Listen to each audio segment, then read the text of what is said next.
if someone says, what do you do? How do you answer this? Professional, elite level problem solver. When we first met, you said you are a professional janitor and babysitter, but I guess that's evolved now to problem solver. It really is. In a way, I'll say like I enjoy it to an extent, but it's problems every day. I mean, even before coming in this morning, 3 major problems, 3 major problems, like constantly every day. And it's like you wake up, and I had this thought the other day, and I don't know if this is something that's going to bring people comfort or even more anxiety.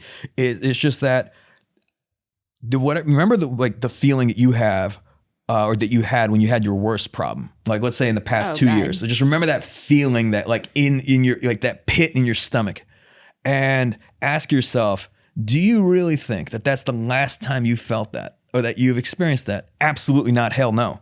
So you will probably experience that maybe at least 1 time, 2 times, 10 times, maybe 100 more times.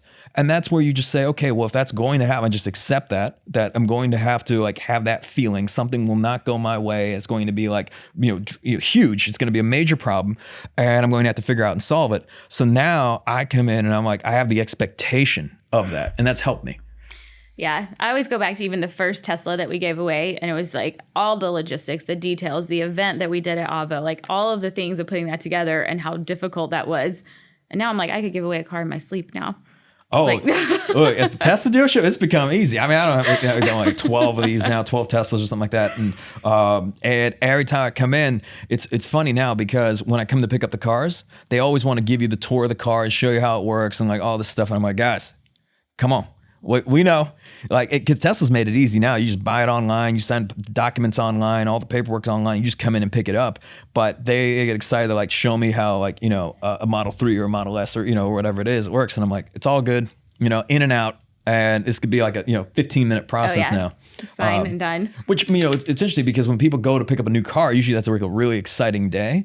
And for me, it's become very transactional. It's like, okay, like we come in, we get this thing. Okay, great. Let's bring it to the office, and then we shoot a video, and it's and it sits ready for whoever the winner will be. But it's amazing to highlight your point. The first time, man, I was so nervous on the drive over to the dealership. I was even thinking like, should I even do this? This is crazy. Do I want to clear out my savings? Because that first Tesla, the Model S, was I think it was $77,000, and this was terrifying to do. And I remember driving the dealership, I was so nervous, and I didn't want to screw anything up. Oh God! And I remember they were even saying, like, "Oh, we can film it. We can film it." I'm like, I don't want to film it, because I'm nervous. I'm nervous as to what I'll do. And then the drive back. And then, after that, that's where all the problems started. We're like, okay, like we thought this thing would be a huge hit. And then, right out of the gate, in the first 30 days, it wasn't. Like, no one even believed that we were actually even doing this. They're like, I remember we go to shoots and we work with clients, and they're like, yeah, I saw that. I thought that was a joke. I didn't think you guys were actually doing that. Yeah. And going back to like that feeling, so that pit of, here's a problem, here's another problem. And I think it was at one of the GCS 2. And I looked at you and I said, because you and I are very different people. Your anxiety goes out in a different way. You bring it on stage. I internalize. And I looked at you and I said, is this fun for you? What was your answer? Yeah. I mean, look, at that point, so at the summits, at that point, yeah, I love it. But I will say that I have a recurring nightmare at least every other night on the way to these conferences for probably like the 3, 4, 5, 6 months in advance. 6 months straight, at least 3, 4 times a week, I have the same nightmare. And it is that, like, the summit has showed up. No one has showed up. Like, no one actually, like, the room is empty. And then when they tell me, hey, Mike, you got to go on stage. And I forgot to prepare. I'm like, what? Like, I'm sure. I feel nervous with you saying this. So I'm sure some people listening have had this nightmare where it's like, if you forgot, like you're back in school or something, and you forgot that there was a class that you had that you never attended or something, and now it's coming time for like, your grades, and if because you never attended this class, you're gonna fail the class, and you're not gonna be able to go to college or whatever. I still have this nightmare, and then I wake up and I'm like, oh, that's over with. But I do feel that constantly, and it's. Yeah, what is Andy Grove, CEO of Intel? He once said he's got a great book by the title like "Only the Paranoid Survive."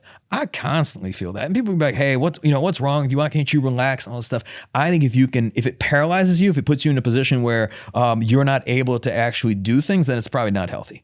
But if it creates this sense of positive urgency, where it creates this dynamic where you want to do a really great job, like, when we go into these conferences, I understand that people have expectations. They want to make sure they get a lot of value from this, everything from the content to their experience to, I have a tremendous amount of respect for anybody who gets on an airplane, books a hotel room, and decides to spend 2 days with us in Atlanta. So I want to make sure that that's well worth their time. And as we prepare for these things, all the little details, I really, really, really feel like a sense of responsibility to execute well on that.